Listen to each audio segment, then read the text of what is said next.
ప్రతి సందర్భం ప్రత్యేకం, ప్రతి సంబరం శాశ్వతం. మీ one stop shopping destination Mysore sari Udyog. నమస్తే రమ్మగారు. నమస్తే జయ.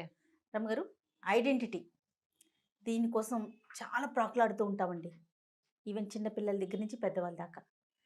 నాకు పర్సనల్గా ఏమనిపిస్తుంది అంటే దానికంటూ ఒక లెక్క ఉండాలి, ఒక కొలమానం ఉండాలి. ప్లస్ మనం ఎక్స్పెక్ట్ చేయటానికి నాకు ఒక ఐడెంటిటీ కావాలి. దానికి అసలు మన ప్రయత్నం మనం ఏం చేస్తున్నాం? మనకి ఎందుకు ఐడెంటిటీ వస్తుంది? వచ్చిందని నిలబెట్టుకోవటం అది ఇంకొక విషయం. మీరు ఎట్లనో చెప్తారనుకోండి. పిల్లలకి మనం నేర్పించాలి ఈ క్వాలిటీని వద్దా? ఇది అనాలంటే చాలా ట్రిక్కీ క్వశ్చన్. ఐడెంటిటీ క్రైసిస్ అనేది జీవుల సహజ లక్షణం. సహజ లక్షణం.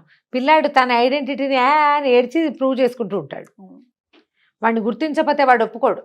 వాడి కష్టం, వాడి దుఃఖం, వాడి నొప్పి, వాడి బాధ, వాడు నేనున్నాననే భావన, వాడి అహం సాటిస్ఫై అవుతుంది దాంతో. పిల్లలు చేస్తారు. మనం ఏదో బిజీగా ఉన్నామనుకో, ఆ నలుగురిలో చుట్టాలు వచ్చినప్పుడు గోల్ చేసి అందరి దృష్టిని ఆకర్షించడానికి ట్రై చేస్తారు. ఇది ఒక మోతాదు దాటాక నువ్వు అన్నట్టు కొలమానం ఉండాలి. కొలత దాటాక పిల్లల్ని దండించాల్సి వస్తాం మనం. దానికి మనం విరుగుడు ఏం చేయాలి? ఇప్పుడు మామ్స్ వ్యవహారం కదా, తల్లులకు అర్థం కావాలి. ఎవరైనా వచ్చినప్పుడు పిల్లలు మిస్బిహేవ్ చేస్తున్నారు, మామూలుగా చేసేదానికంటే ఎక్కువ గొడవ చేస్తున్నారు అని అనిపిస్తే గనక ఆ పిల్లల్ని తరచుగా ముద్దు చేస్తూ ఉండండి. ముద్దు చేయాలి. ఇప్పుడు మనం వేరే పనిలో ఫుల్గా బిజీ అయిపోతాం కదా, అయిపోయినప్పుడు మధ్య మధ్యలో నాన్న ఎక్కడన్నా ఏం చేస్తున్నావు, ఏమన్నా తిన్నావా, దా దగ్గర కూర్చో అని ఒకసారి పిలుస్తుంటే వాడు గోల్ చేయడం తగ్గిపోతుంది. మనం ఆ పట్టించుకోపోవటం వల్లే వాడికి అది పెరుగుతుంది. ఒకళ్ళల్లో విపరీతంగా ఉంటుంది ఆ లక్షణం. సాధారణంగా పిల్లలందరికీ ఉండేది ఏంటంటే తమ్మాన్ని పట్టించుకోవట్లేదు. వాడు ఆడుకునేటప్పుడు వాడు ఆడుకుంటుంటాడు, అమ్మ పని చేసుకుంటుంటే వాడు ఒప్పుకోడు. ఎవరితోటైనా ఇంకోళ్ళతో ఇన్వాల్వ్ అయ్యేటప్పుడు వేరే వ్యవహారాల్లో ఉన్నప్పుడు పిల్లలు ఐడెంటిటీ కోసమే ఏడుస్తారు. ఓకే, తల్లుల్ని ప్రశాంతంగా ఉండనివ్వరు. వీళ్ళని ఏంటంటే కాస్త ముద్దు చేస్తూ ఉండాలి. తర్వాత అలా ముద్దు చేస్తూ వాడికి మెల్లిగా ఎవరైనా వస్తే అమ్మ బిజీగా ఉంటుందనే విషయాన్ని అలవాటు చేయాలి. ఓకే, వాడికో దానికో ఇక అదే పద్ధతి. ఇక మనని పని చేసుకొని ఇవ్వకుండా ఎప్పుడూ అలాగే బిహేవ్ చేస్తారు పిల్లలు. ఇది కొంతమందిలో ఏంటంటే సహజ సిద్ధమైన లక్షణంగా ఉంటుంది. ఒక గ్రూప్లో కొంతమంది యాక్టివ్గా ఉంటారు, ఒక్కొక్కళ్ళు కామ్గా ఉంటారు, ఒక్కోళ్ళు అసలు ఏమీ చెయ్యరు, ఏమీ చెందరు. కానీ వాళ్ళకి ఐడెంటిటీ కావాలి. ఇప్పుడు పని చేసేవాడు తనదైన ముద్ర సహజంగా వేస్తాడు, ఐడెంటిఫికేషన్ న్యాచురల్లీ జరిగిపోతుంది. కానీ ఏమీ చెయ్యని వాడు పాడు చేసైనా చెయ్యాలని చూస్తారు కదా, కనపడుతుంది. ఇది మనం మన చుట్టూతా చిన్న సమాజంలో కూడా చూస్తాం. కేవలము తమ మాట నేను ముందే చెప్పాను అంటాం.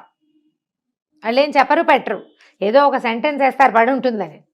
ఆ పడి ఉండేది ఓ 2 నెలల తర్వాత ప్రూవ్ అయిందనుకో, ఇలా చేస్తే పాడైపోతుందనో సరిగ్గా రాదనో చెప్పాడు, నేను ఆ రోజే చెప్పాను అని దాని మీద స్పీచ్ మొదలు పెడతారు. ఇది ప్రజల్లో సహజంగా కనపడుతుంది. ఎవరికి ఐడెంటిటీ క్రైసిస్ ఉందో వాడు ఈ పొడి మాటలు వేయటం మానేసి క్రియాశీలకత్వంగా ఏదైనా పని చేస్తే ఆటోమేటిక్గా ఐడెంటిటీ వస్తుంది. పిల్లల్లో, పెద్దవాళ్ళల్లో కూడా, పెద్దల్లో కూడా జయ. ఇప్పుడు మనం ఒక చిన్న సమాజం ఉంది, ఇందులో ఒక 3-4 మంచి సంపాదన పరులు, బాగా వాళ్ళు వ్యాపారాలు వాటి గురించి మాట్లాడతారు. ఒకడు సామాన్యమైన వాడు ఇవి మాట్లాడలేకపోతాడు. వాడు తనదైన దాంట్లో ఏదైనా సాధారణమైన విషయాల్లో వీళ్ళు చెయ్యలేని మామూలు విషయాల్ని వాడు చేసి చూపించుకోవాలి. నీకు ఐడెంటిటీ క్రైసిస్ ఉంటే నువ్వేం చేయాలి? పై నలుగురు చేయలేని వ్యవహారం ఏదైనా ఒకటి నువ్వు చేస్తూ ఉండాలి. కరెక్ట్ అండి, కదా. అవునండి. ఫ్యామిలీస్లో ఆడవాళ్ళకి ఐడెంటిటీ క్రైసిస్ ఉంటుంది. నీకేం తెలియదు, నోరు మూసుకో, ఆడవాళ్ళ మధ్యలో మాట్లాడకూడదు, ఆడదాని సలహా నేను విన్ను, మా ఇంట వంట లేదు, ఆడవాళ్ళు మాట్లాడితే వింటాం, మా ఇంట్లో అంతా మగవాళ్ళే, అన్ని మగవాళ్ళే చూసుకుంటారండి అంటాం. ఈ మగవాళ్ళు ఎన్ని చూసుకుంటారు? వాడేదో బయట వ్యవహారం చూస్తాడు, అంట్లు తోవటం, కొంపగోడు ఊడవటం అవన్నీ ఎవడు చేస్తాడు? అది అసలు ప్రత్యేకమైన పనిగా భావించరు. గుర్తించాల్సిన అవసరం లేదు అంటారేంట్రమ్ గారు? అంతే జయ. ఏదో ఆడవాళ్ళకి అది సహజ హక్కు, వాళ్ళకి పుట్టిందే దీనికోసం, సహజ లక్షణం సారీ హక్కు కాదు, సహజ లక్షణం కింద భావిస్తారు. ఇలా అనుకోవటం సహజ హక్కుగా మగవాళ్ళు భావిస్తారు. ఎందుకంటే ఇప్పుడు తరాల వెంబడి ఆడవాళ్ళ జీవితాలు ఇలాగే ఉండటం వల్ల జయ కొన్ని తరాల నుంచి తల్లులు ఇళ్లలో అలా పనిచేసి మగ్గిపోయి ఉండటం, వాళ్ళ మాటకి ఏ విలువ లేకపోవటం, వాళ్ళ జీవితాలకే విలువ లేకపోవటం, మనం అవే చూసి చూసి అయ్యో మన అమ్మకి విలువ లేదే అని పెద్దవాడికి కూడా అనిపిస్తుంది మగవాడికి. మళ్ళీ తన భార్య దగ్గరికి వచ్చేసరికల్లా ఇది మన అమ్మ లాంటి ఆడదేనన్న ఇంగితం ఉండదు, గుర్తించరు. ఇంగితం సాధారణంగా ఉండవలసింది, గుర్తింపు కాదు, అసలు ఒక లోపల ఒక లక్షణమే ఉండదు, ఆ లక్షణమే ఉండదు. వీళ్ళ పిల్లలకు అనిపిస్తుంది. మళ్ళీ వాళ్ళ భార్యల దగ్గరకు వచ్చేసరికల్లా నాన్నమ్మతో ఎలా బిహేవ్ చేశాడు వీడు తన భార్యతో అలాగే బిహేవ్ చేస్తాడు. ఎక్కడో ఒక చోట మారాలి, అది మార్చాల్సిందే. మనం ప్రయత్నం చేసి తల్లులు ప్రయత్నం చేయాలి, అంతేగాని వాడు మగపిల్లాడు వాడు చేస్తాడు ఆడపిల్లని నువ్వు చేయకూడదని పిచ్చివాగుళ్ళు వాక్కూడదు. ఇప్పుడు కూడా అలాగే వాళ్ళే ఉన్నారు. ఇప్పుడు తను బాధపడుతున్నా కూడా వచ్చే అమ్మాయికి కొంచెం రెస్పెక్ట్ ఇవ్వటం అనేది తల్లే కదా నేర్పించాలి. అవును, ఇలా చేయకూడదు అని పిల్లలకి చెప్పరు. పోనీ తన కూతురుని వదిలిపెట్టిన కోడల దగ్గరకు వచ్చేసరికల్లా ఆ అమ్మాయి కంట్రోల్డ్గా ఉండాలని, ఆ అమ్మాయి కంట్రోల్లో ఉండాలని, కొడుకు మాట భర్త మాట వినాలని, గౌరవించాలని, మా ఇంట వంట లేదని ఇలా పిచ్చి మాటలు. ఇవన్నీ ఏంటంటే మనమే ఈ ఐడెంటిటీ లేకపోవటాన్ని ఒప్పేసుకుంటున్నాం. ఇది కూడా ఒక రీజనే. మనం ఒప్పుకుంటాం. ఎప్పుడో ఒకసారి పాము పడగలేపినట్టు ఒకసారి మన అహంకారం లేస్తుంది కాస్త. మన చుట్టుపక్కల ఉన్న వాళ్ళు తలా ఒక దెబ్బ వేసి కిందకి దోసేస్తారు మళ్ళీ మనని. జరిగిపోతుంది కదా, చాలా సహజంగా జరిగిపోతుంది. మనకి ఐడెంటిటీ కావాలంటే మగవాళ్ళని వదిలేయండి, వాళ్ళకి చెప్పటం లేదు. నీ పంధాలో ఇతరులు నిన్ను వేలు పెట్టి చూపించలేనంత స్ట్రాంగ్గా అవ్వాలి నువ్వు.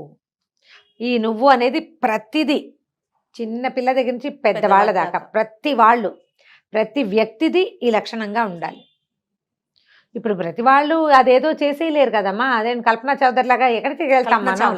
కల్పనా చావ్లా లాగా అక్కడెక్కడికో వెళ్ళిపోలేము, ఇంకేదో చౌదరి లాగా ఇంకేమీ చేసేయలేము. మనం మన పరిధిలో ఇంట్లో ఉంటాం, ఇంటి పని, పిల్లల్ని చూస్తాం, పిల్లల పని అని నేనే చేసుకుంటానండి అని చెప్తుంటారు కొంతమంది. ఏమిటి వాళ్ళ ఇంట్లో కరెంటు బిల్లు కట్టడం, వాళ్ళ ఇంట్లో వ్యవహారాలు చూడటం, వాళ్ళ పిల్లల్ని స్కూల్లో దింపి తెచ్చుకోవటం, అన్ని దేశానికి ఏం ఉద్ధరిస్తున్నావు నువ్వు? ఇంటినే కదా నేనే చూసుకుంటా, అన్ని నేనే చూసుకుంటా, మా ఇంట్లో నాకు ఎవ్వరు చూడరమ్మా. మన బతుకు మనమే మోసుకోవాలి. ఎవరైనా కొంతమందికి చూసి పెడతారు, అమ్మలు, చెల్లెళ్ళు, కజిన్స్, బాగా మోసేవాళ్ళు, అత్తగారులు, ఆడపడుచులు చేసి పెట్టేవాళ్ళు కొంతమందికే ఉంటారు. అసలు ఇప్పుడు సమాజంలో వాళ్ళు లేరు, చాలా తక్కువ. ఎవరికి నలుగురేసి ఆడపడుచులు ఉంటున్నారు జయ? లేదు కదా. ఉంటే దాని ఎవరి జీవితాలు వాళ్ళకు ఉండట్లా, అందరిది పరుగే కదా. నీకు ఐడెంటిటీ క్రైసిస్, నీ ఇంట్లో నీకు గుర్తింపు లేకపోతే, నీ సమాజంలో నీకు గుర్తింపు లేకపోతే గుర్తింపుని సాధించడానికి ట్రై చేయాలి. కానీ దానికోసమని కొత్త పుంతలు తొక్కకూడదు, దిగజారిపోకూడదు. ఇవి కూడా ప్రధానం. ఇది చాలా పెద్ద మాట అన్నమాట. వీళ్ళు కుంగిపోతారు, ఒత్తిడికి లోనైపోతారు. దాంతో ఎక్కడో ఒక అనకూడని మాట, ఒక చేయకూడని పని, అక్కర్లేని పోట్లాట చేసేస్తారు. మొదటున్న కాస్త గుర్తింపు కూడా పోతుంది. ఓకే, ఎప్పుడు కూడా మన ఐడెంటిటీని నిలబెట్టుకోవాలంటే ముందు మనంగా నిలబడాలి. మనంగా నిలబడాలంటే మొదట బుద్ధికి పదును పెట్టాలి. తర్వాత మన పద్ధతిని ఫోకస్డ్గా మార్చుకోవాలి. ఒంటికి బద్ధకం ఉంటే దాన్ని తగ్గించుకోవాలి. తర్వాత సమకాలీన పరిస్థితుల పట్ల అవగాహన కలిగి ఉండాలి. మన హస్బెండ్ అతను ఏదో బిహేవ్ చేస్తాడు బ్యాడ్గానో ఎట్లా కొట్లా, ఏంటి ఇతని బిహేవియర్కి కారణమని ఆలోచించండి. మీ బుద్ధికి పదును పెడితే ఇది కుదురుతుంది. అతను ఏదో చేయలేక చికాకు పడి ఈ పెళ్ళాం అనే పదార్థాన్ని గుర్తించకుండా చేస్తాడు. అతను ఏది చేయలేకపోతున్నాడో అది మీరు చేయగలరేమో చూడండి, దానికి ఆలోచించాలి, ట్రై చేయాల్సిందే, ప్రయత్నం చేయాలి. అతను చుట్టుపక్కలతో సంబంధ బాంధవ్యాలు సరిగ్గా సెట్ చేసుకోలేకపోతున్నాడు.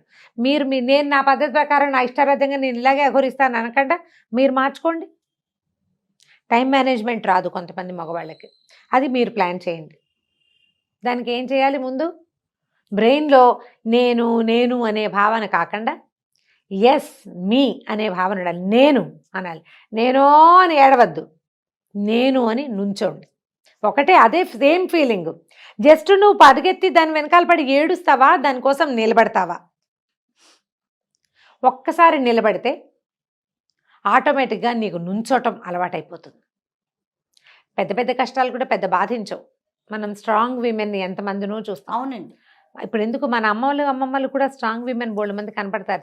చాలా మంది మనం సక్సెస్ స్టోరీస్ వింటావా, మా అమ్మ ఇడ్లీలు అమ్మి మమ్మల్ని పెంచింది, మా అమ్మ ఏదో పాచి పని చేసి మమ్మల్ని చదివించింది. ఎంత స్ట్రెంగ్త్ చేయాలి. అవునవును. అవును. చాలా స్ట్రెంగ్త్ కదా. వాళ్ళు ఏదో కష్టపడి పని చేసుకుని ఎక్కడ అవకాశం ఉంటే అక్కడ పిల్లల్ని పెట్టి ఏదో రకంగా, అదే స్ట్రెంగ్త్ వీళ్ళకెందుకు ఉండదు? అంత స్ట్రెంగ్త్ గల తల్లుల దగ్గర పెరిగిన పిల్లలు సుకుమారంగా ఉంటే ఎట్లా? వీళ్ళు స్ట్రాంగ్గా ఉండాలి కదా. వాళ్ళని చూసి మళ్ళాటి వాళ్ళు ఆలోచించి నేర్చుకోవాలి. అవి కష్టాలు, ఇవి మనకున్నవి ఏమిటి? ఇది సోది, ఈ కాస్త చిన్న కష్టాల కోసం ఇంత ఆలోచించడం ఏంటి? నాది అసలు పెద్ద కష్టమే కాదు అని నిలబడితే మీ ఐడెంటిటీని మీరు సాధించుకోగలుగుతారు. క్రైసిస్ ఉండదు ఇంకా దానికోసం.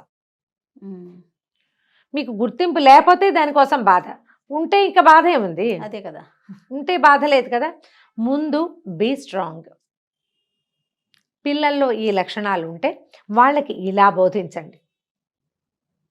ఏడవటం, మొత్తుకోవటం, ఎంతసేపు గొడవ పెట్టడం, ఎంతసేపు అల్లరి చేయటం, ఏదో ఒకటి పారబోయటం, చింపేయటం, ఇలాంటివి కాకుండా కొంచెం క్రియాశీలకంగా పిల్లలు బాగా చదువుకోవటము, క్లీన్గా ఉండటము, ఫలానా పని బాగా చేయటము, బుద్ధిగా ఉండటం, అర్లీగా పడుకోవటం, అర్లీగా లేవడం, ఇలా ఏవైనా కొన్ని క్రియలని పిల్లలకి నేర్పించండి. టైం మేనేజ్మెంట్, టైం టేబుల్ చేసుకోవటం వాళ్ళంతట వాళ్ళే. అప్పుడు వాళ్ళకి సహజంగా వాళ్ళ మీద వాళ్ళు నిలబడతారు కదా. నిలబడేసరికల్లా ఈ క్రైసిస్ ఫీలింగ్స్ తగ్గిపోతాయి. గుర్తింపు దానంతటా అదే లభిస్తుంది. ప్రతిసారి మనం శభాష్ అనుకుంటూ ఉండాలి. మనని ఎవరైనా శభాష్ అనే రోజు వస్తుంది. అసలు ఒకసారి నువ్వు సక్సెస్ అయితే నీకెవరైనా శభాష్ అనాలన్న ఆలోచన కూడా రాదు. గుర్తింపు కోరుకునేటప్పుడు మనకున్న అర్హతలు ఏంటి, అదొకటి ఆలోచించాలి. అవ్వాలి అనేది కూడా ఆలోచించాలి. దాన్ని మీట్ అయ్యేందుకు ట్రై చేయండి. ఆ తర్వాత స్టెప్ ఆటోమేటిక్గా పడుతుంది. ఇంకా క్రైసిస్ లేదు. క్రైసిస్ మేనేజ్మెంట్ చాలా ఈజీగా వచ్చేస్తుంది. 100% రమ్మ గారు. నమస్తే. నమస్తే.